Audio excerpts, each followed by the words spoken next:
Hello again. Welcome back to my class. Today we are going to move on to 9.1.2 Rate Law and Reaction Orders. In this video, we are going to learn about order of reaction. And at the end of this video, you will be able to explain the rate change for zero, first, and second order reaction. Hello again, Madam Harijah here. Today, kita akan belajar mengenai the new way to express the rate law dan juga kita akan lihat apakah itu order of reaction ataupun reaction order. Sebelum ini, kita telah belajar bagaimana kita boleh menuliskan differential rate equation. Maksudnya, kita akan lihat rate of reaction dengan merujuk kepada pengurangan reaktan dengan massa ataupun pertambahan produk dengan massa. Okey. Selain daripada itu, kita juga boleh melihat kadar tidak balas dengan merujuk kepada kepekatan bahan tidak balas. Kadar tidak balas adalah berkadar terus dengan kepekatan, which means semakin tinggi kepekatan, semakin tinggi kadar tidak balas.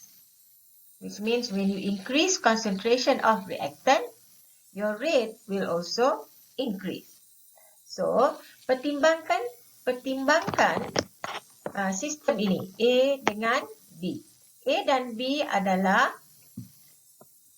B ini adalah reactant untuk sistem ini, untuk tindak balas ini.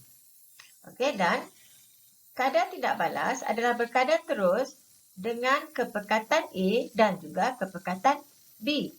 Maksudnya, apabila kita meninggikan kepekatan bahan tidak balas, maka kadar tidak balas juga akan bertambah. So, kita boleh ekspreskan rate of reaction dengan cara begini. Kita mau buang tanda ini kan? So, kita gantikan dia dengan constant K. Di mana K itu adalah rate constant. Pernah dengar kan? Rate constant. Dan concentration A raised to the power of X times concentration B raised to the power of Y. Apa itu X? Apa itu Y? Jika dalam differential rate equation, kita pernah jumpa bahawa bila kita ekspreskan rate, stoichiometry akan diletakkan dalam rate expression. Tapi untuk rate law ini, X dan Y bukan stoichiometry. X dan Y adalah apa yang kita panggil order of reaction ataupun reaction order. Dan untuk tindak balas ini, overall order adalah X tambah Y. Di mana X adalah order of reaction with respect to A dan Y adalah order of reaction with respect to B. Okey, X dan Y itu bukanlah tetap. Kamu boleh gunakan apa-apa pun boleh ubah yang kamu suka. A dengan B kah, X dengan Y kah, M dengan N kah, it doesn't matter. Apa-apa huruf pun kamu boleh guna untuk mewakili order of reaction. Jadi, apakah itu rate law? Inilah dia rate law. Inilah dia yang kita panggil rate law. Ini. Okey. Jadi, apakah itu rate law? Rate law ataupun rate expression adalah equation that relates the rate of a reaction kepada rate constant K dan kepekatan reactant raised to some power. Power itu adalah reaction order. Power itu adalah X dan Y, itulah kuasa. Itu kita panggil reaction order.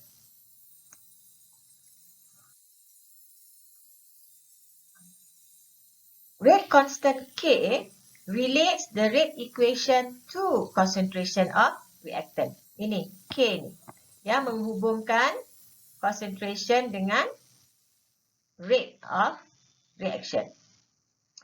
The larger the value of K, the faster the reaction proceeds. Maksudnya kalau K itu besar, maka tindak balas itu adalah cepat. Dan value of X and Y. X and Y tadi apa? Order of reaction. Value of X and Y hanya boleh ditentukan melalui eksperimen. Kamu tidak boleh dapat value X dan Y itu dengan pengiraan. Kita dapat daripada experimental data. Baik, kita sudah define apakah itu rate law. Sekarang, apakah itu reaction order ataupun order of reaction? Order of reaction tadi adalah the exponent. Inilah order of reaction to which the concentration of a reactant is raised in the rate law. Dia adalah kuasa yang berada di atas kepekatan reactant itu dalam rate law. Value untuk X dan Y itu hanya boleh ditentukan melalui eksperimen. Dan dia bukanlah stoichiometry. It is not stoichiometric coefficient. Contohnya, tindak balas ini. Rate law untuk tindak balas ini adalah diberi sedemikian. Dan perhatikan, ini adalah stoichiometry untuk ClO2. Tetapi dalam rate law, ClO2 mempunyai order 1. Dengan lain perkataan, order of reaction bukannya stoichiometric coefficient. Jangan lupa ya. Okey, dan ingat lagi dulu semasa kamu belajar differential rate law, ini semua adalah stoichiometric coefficient dia. Yang di bawah ini semua adalah stoichiometric coefficient. Tapi ini bukan stoichiometric coefficient. Order of reaction bukan stoichiometric coefficient. Dalam differential rate law yang di bawah ini, ya, betul stoichiometric coefficient.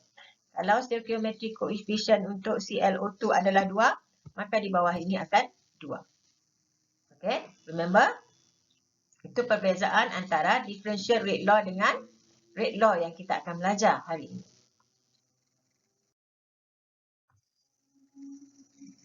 Jadi, dengan lain perkataan, order of reaction adalah exponent to which the concentration of the reactant is raised in the rate law. Yang berada dalam rate law itu, yang punca kuasa itu, yang berada di sini tu. Dan ingat, mereka bukan, they are not stoichiometric coefficient. Dan juga rate reaction order ini menunjukkan to what extent, sejauh manakah concentration of the species affects the rate of reaction.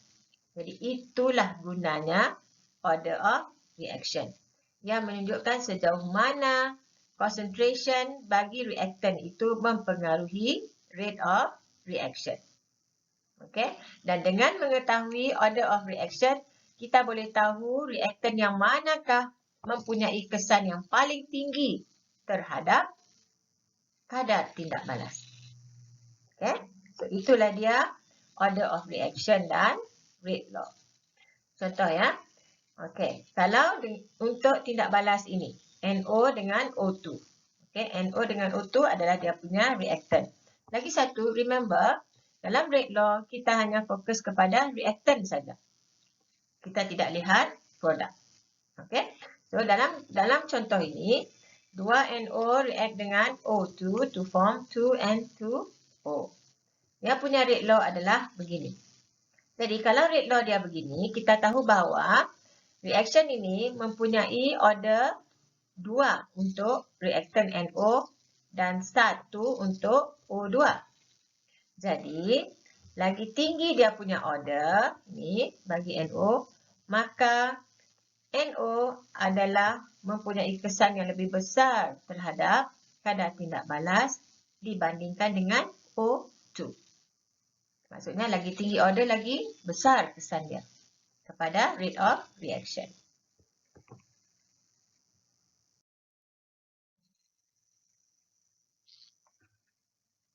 Pertimbangkan reaction ni kepada produk. Madam akan tunjukkan apa berlaku. Bagaimana kita menunjukkan kesan order of reaction kepada rate of reaction. Okay. Pertimbangkan A menjadi produk. So, rate-nya kita tulis K, concentration of A. Okay. Kuasa X. X itu dia punya order lah. X ini dia punya order of reaction. Kita letak sebagai X. Jika X sama dengan kosong, kalau X itu kosong, jadi dia punya rate law akan jadi begini. Okay. Kepekatan A kuasa kosong. Maka jika rate-nya begini, rate law-nya begini, maka tindak balas ini adalah zero order with respect to A. Reaction ini adalah zero order with respect to A. Okay. Okay, jadi gitu kita tulis dia punya rate.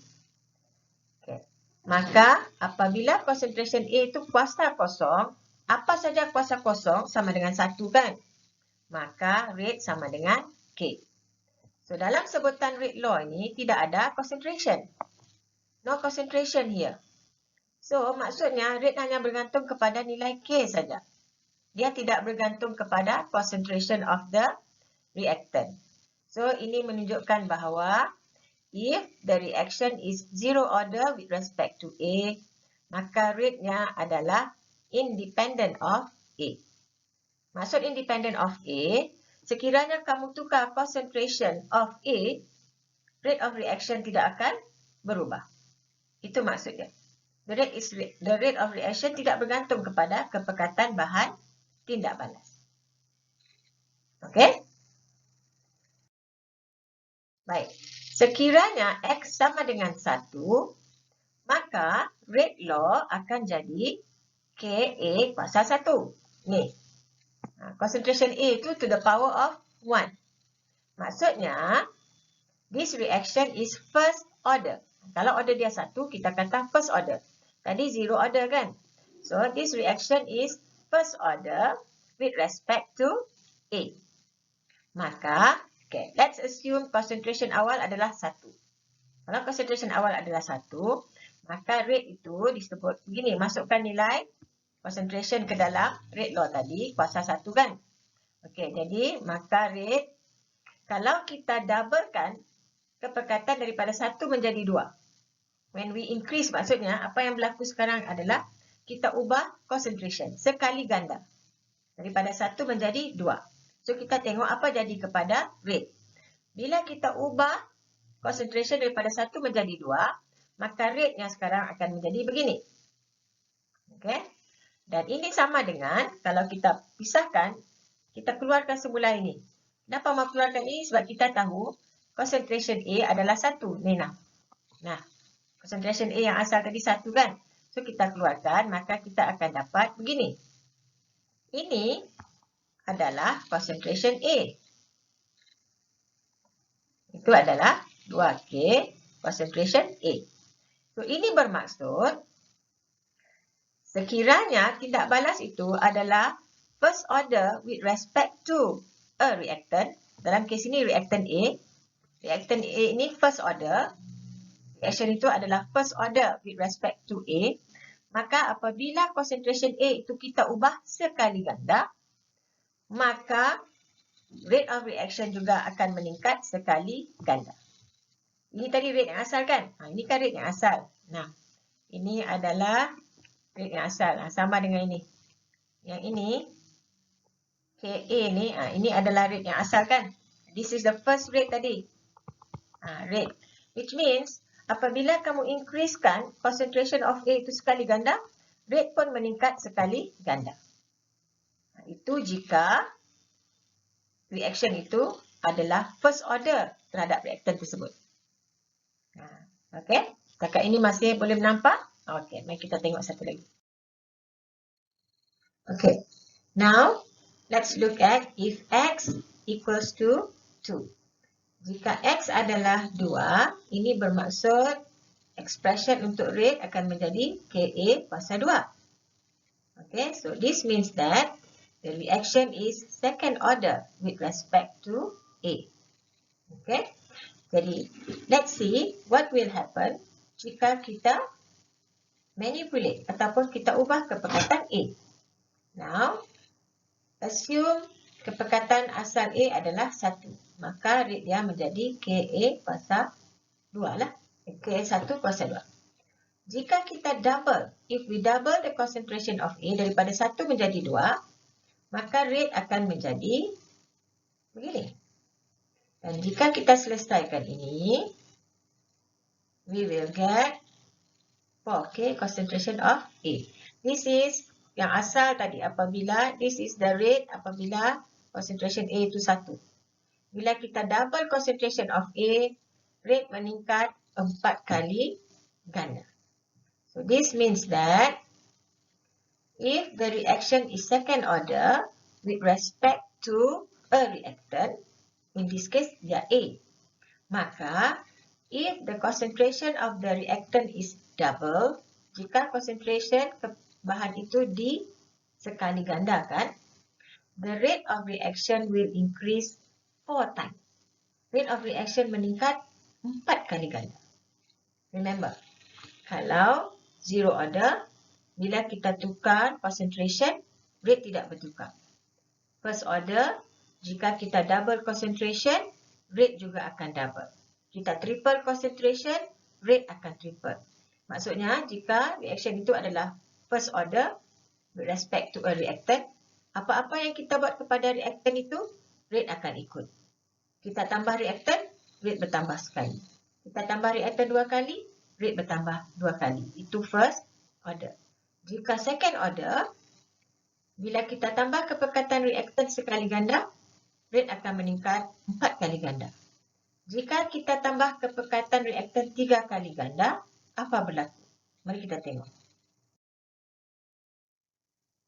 If concentration of A is triple, maksudnya kita tambah kepekatan A itu 3 kali ganda, maka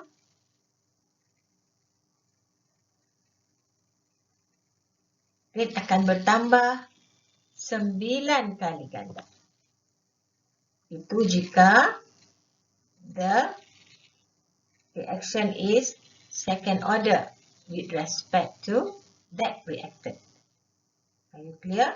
So this means that if the reaction is second order with respect to a reactant, in this case A, dan jika reactant itu kepekatannya kita triple, tambah 3 kali ganda, rate of reaction akan meningkat 9 kali ganda.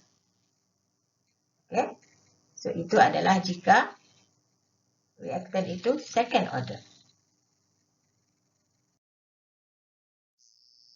Dengan itu, we can conclude that if the order of reaction with respect to a reactant is 0, maksudnya jika reaction itu adalah zero order terhadap satu reactant, maka jika kita ubah concentration reactant itu, rate of reaction tidak akan berubah.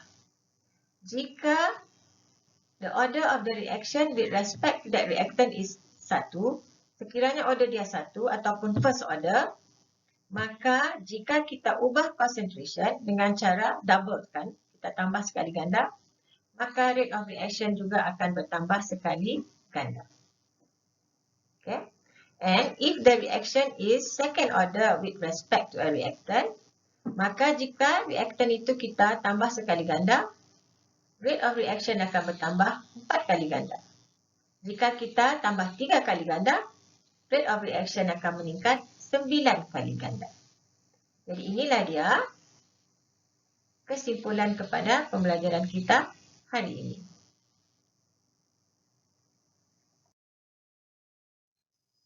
That's all for now. Check out the next video 9.1.3. In 9.1.3, we are going to discuss a few questions on rate law and reaction order. Till then, take care.